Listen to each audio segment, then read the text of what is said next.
കവിതകൾ എഴുതിയാണ് തുടക്കം, പതിയെ ഗദ്യരചനയിലേക്ക് മാറുന്നു. കേരളക്ഷേമം എന്ന ദ്വൈവാരികയിൽ പ്രസിദ്ധീകരിച്ചു വന്ന പ്രാചീന ഭാരതത്തിലെ വൈരവ്യവസായം എന്ന വജ്രവ്യവസായത്തെക്കുറിച്ചുള്ള ഉപന്യാസമാണ് ആദ്യത്തെ കൃതി.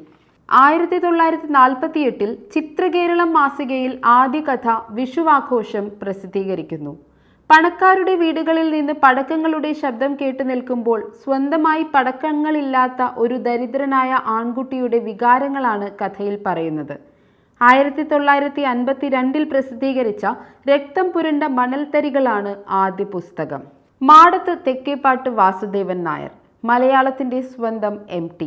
1933 ജൂലൈ 15 പാലക്കാട് ജില്ലയിലെ കൂടല്ലൂരിൽ T. നാരായണൻ നായരുടെയും അമ്മാളു അമ്മയുടെയും 4 മക്കളിൽ ഇളയവനായി ജനിച്ചു. പാലക്കാട് വിക്ടോറിയ കോളേജിൽ നിന്നും കെമിസ്ട്രിയിൽ ബിരുദം നേടിയ ശേഷം പട്ടാമ്പി ബോർഡ് ഹൈസ്കൂളിലും ചാവക്കാട് ബോർഡ് ഹൈസ്കൂളിലും അധ്യാപകനായി ജോലി ചെയ്തു. തളിപ്പറമ്പിലെ ബ്ലോക്ക് ഡെവലപ്മെന്റ് ഓഫീസിൽ ജോലി ചെയ്ത ശേഷം 1957 മാതൃഭൂമി ആഴ്ചപ്പതിപ്പിൽ സബ് എഡിറ്ററായി ജോയിൻ ചെയ്തു. ചെറുപ്പത്തിൽ തന്നെ എഴുത്തു തുടങ്ങിയ അദ്ദേഹം പല മാസികകളിലും കൃതികൾ പ്രസിദ്ധീകരിച്ചിട്ടുണ്ട്. വിക്ടോറിയ കോളേജിൽ പഠിച്ചുകൊണ്ടിരിക്കുന്ന സമയത്ത് ന്യൂയോർക്ക് ഹെറാൾഡ് ട്രിബ്യൂണും ഹിന്ദുസ്ഥാൻ ടൈംസും മാതൃഭൂമിയും ചേർന്ന് നടത്തിയ ലോക ചെറുകഥാ മത്സരത്തിൽ 1ാം സ്ഥാനം MT നേടിയെടുത്തു. വളർത്തുമൃഗങ്ങൾ എന്നായിരുന്നു ആ ചെറുകഥയുടെ പേര്. സർക്കസ് കലാകാരന്മാരുടെ ദയനീയമായ അവസ്ഥയെ ചിത്രീകരിക്കുന്ന ഒരു ചെറുകഥയായിരുന്നു അത്. ഇരുട്ടിന്റെ ആത്മാവ്, ഓളവും തീരവും, ബന്ധനം, വാരിക്കുഴി, സ്വർഗം തുറക്കുന്ന സമയം, വാനപ്രസ്ഥം, ഷെർലക് എന്നിവയാണ് ശ്രദ്ധേയമായ കഥാസമാഹാരങ്ങൾ. 21 വയസ്സുള്ള ഒരു മനുഷ്യന്റെ ഹൃദയസ്പർശിയായ കഥയാണ് ഇരുട്ടിന്റെ ആത്മാവ്. എല്ലാവരും ഭ്രാന്തനായി കാണുകയും മോശമായി പെരുമാറുകയും ചെയ്യുന്ന ആ 21കാരന്റെ കഥ സന്മനസ്സുള്ള ലോകത്തിന്റെ പിന്നിലെ ഭ്രാന്തിനെ വെളിപ്പെടുത്തുന്നു. ഷെർലക് എന്ന കഥ വായനക്കാരെ കൂട്ടിക്കൊണ്ടുപോയത് അവർക്ക് പരിചയമുള്ള ഗ്രാമീണ ചുറ്റുപാടുകൾക്കും US-ലെ ഇന്ത്യൻ കുടിയേറ്റക്കാരുടെ സങ്കീർണമായ ലോകത്തിനും ഇടയിലേക്കാണ്. അവർ തമ്മിലുള്ള വൈവിധ്യം ഉയർത്തിക്കാണിച്ചു. വർഷങ്ങളെ അത്ഭുതകരമായി അതിജീവിച്ച ഒരു അധ്യാപകനും വിദ്യാർത്ഥിയും തമ്മിലുള്ള സൂക്ഷ്മമായ ബന്ധത്തെയാണ് വാനപ്രസ്ഥത്തിൽ കാണിക്കുന്നത്. ഒരു എഴുത്തുകാരന് പൂർണ്ണത കൈവരിക്കാൻ കഴിയുന്ന ഒരു വിഭാഗമാണ് ചെറുകഥ എന്നായിരുന്നു MTയുടെ അഭിപ്രായം. 1957 മാതൃഭൂമി ആഴ്ചപ്പതിപ്പിൽ സീരീസായി MTയുടെ ആദ്യ നോവൽ പ്രസിദ്ധീകരിച്ചു, പാതിരാവും പകൽ വെളിച്ചവും. നാലുകെട്ടാണ് MTയുടെ ആദ്യ പ്രധാന കൃതി. നായർ കൂട്ടുകുടുംബത്തിന്റെ പരമ്പരാഗത തറവാടായ നാലുകെട്ടിനെ ചുറ്റിപ്പറ്റിയുള്ള കൃതി. ഒരു സാധാരണ കൂട്ടുകുടുംബത്തിൽ നിലനിന്നിരുന്ന അവസ്ഥയുടെ യഥാർത്ഥ ചിത്രീകരണം. 1950കളിൽ SK പൊറ്റക്കാട്, തകഴി ശിവശങ്കരൻ പിള്ള, വൈക്കം മുഹമ്മദ് ബഷീർ, ഉറൂബ് എന്നിവർ ചേർന്ന് ആരംഭിച്ച സാഹിത്യ പാരമ്പര്യത്തിന്റെ നവീകരണത്തിന് ഒരു സംഭാവനയായിരുന്നു നാലുകെട്ട്.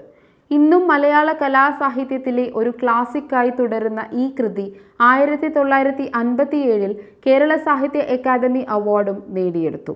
23 പുനഃപ്രസിദ്ധീകരണങ്ങളും 14 ഭാഷകളിലേക്ക് വിവർത്തനം ചെയ്യപ്പെടുകയും ചെയ്ത നാലുകെട്ട് ഇപ്പോഴും ബെസ്റ്റ് സെല്ലർ പട്ടികയിൽ ഇടം പിടിച്ചിട്ടുണ്ട്.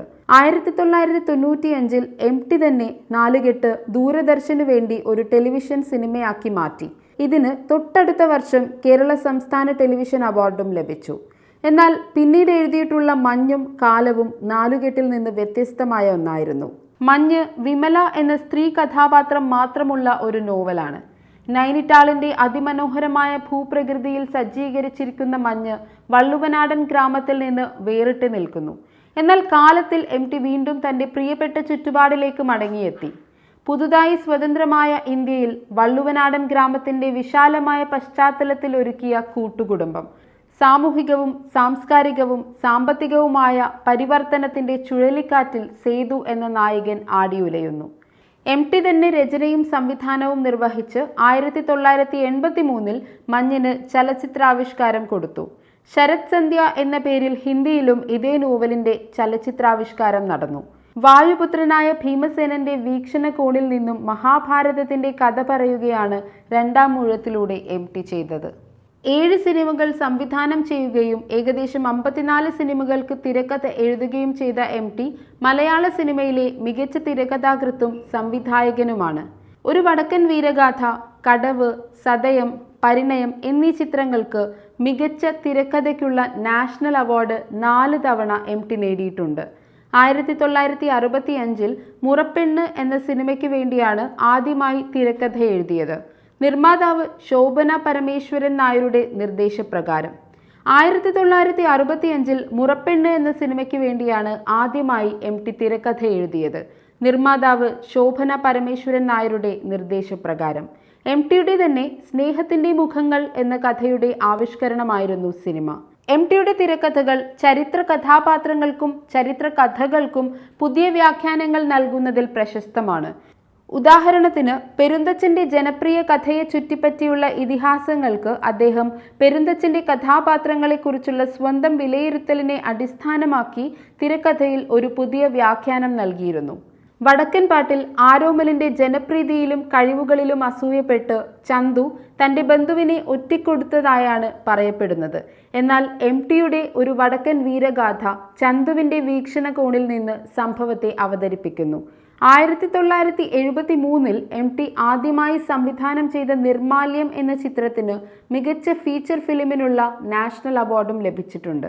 46ാമത് ദേശീയ ചലച്ചിത്ര അവാർഡിന്റെ ഇന്ത്യൻ പനോരമയുടെ ചെയർമാൻ ആയിരുന്നു MT. Film finance corporation, national film development corporation, film censoring committee എന്നിവയിലെല്ലാം അംഗമായിരുന്നു. പൂനെയിലെ ഫിലിം ആൻഡ് ടെലിവിഷൻ ഇൻസ്റ്റിറ്റ്യൂട്ടിൽ ഫാക്കൽറ്റിയായും സേവനമനുഷ്ഠിച്ചിട്ടുണ്ട്.